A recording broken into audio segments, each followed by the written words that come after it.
Сәлем достар, бүгін сіздерге Quizlet туралы айтатын боламын. Quizletті біз Apple Store'дан немесе Play Market'тен телефоныңызға жүктеп алсаңыз болады. Жүктеп алғаннан кейін оған тіркелуіңіз қажет.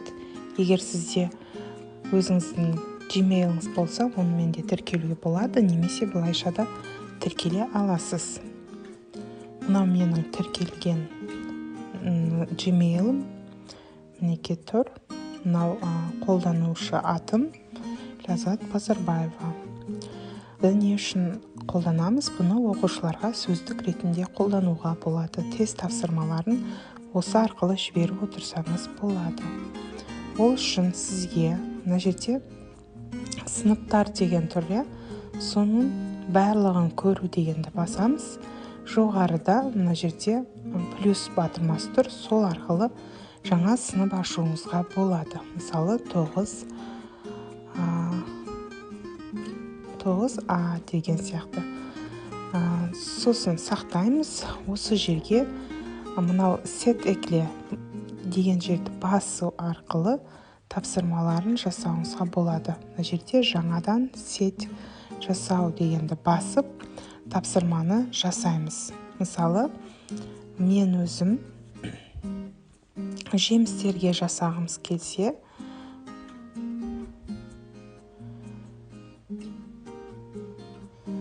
осылай жасаймыз. Бұл жерде бар нәрсені осы арқылы телефоныңыздан сразу автомат түрде көшіріп алсаңыз да болады. Немесе осылай өзіңіз жазсаңыз болады. Мысалы, Apple дейміз. Неке шықты. Тілді таңдаймыз. Енді мына жерден тілді таңдаймыз. Ол Apple'ды қай тілге аудару керек бала? Немесе қай тілде үйрену керек? Әрине қазақ тілінде де бар. Қазақша дегенді басамыз. Алма деп шықты мінеке.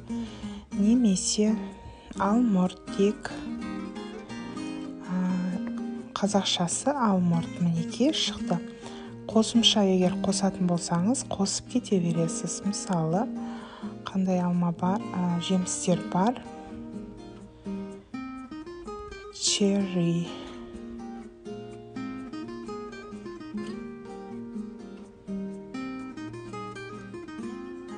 Шие деп шықты, мінеке. Енді осыны бітті дейік. Мінеке оқушыға осылай көрінетін болады. Бітті.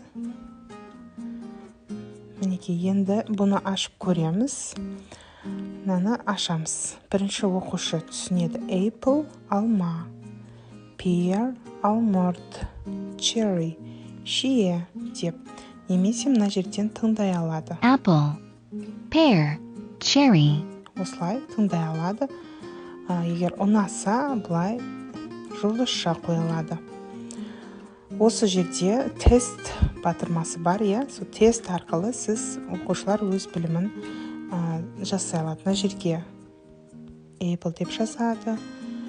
Шиені табу керек. Алмұртты табу керек. Алмұртта мына жерде мысалы true false болып тұр, Алмұрт деген Apple, no, ол false. Мінеке 100 балл алды. Дәл осылай жалғастыра береді. Немесе жазу түрі де бар. Жазу түріне басатын болса, Apple деп теріп жазу керек. Мінеке.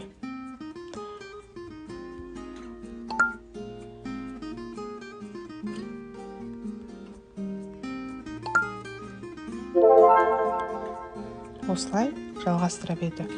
Бұл Quizletті сіз 3 ай демалыста балдарға ағылшын тілін ұмыт қалмау үшін осы арқылы тапсырмалар беріп отырсаңыз болады. Әрине, егер оқушыларыңызда қызығатын болса.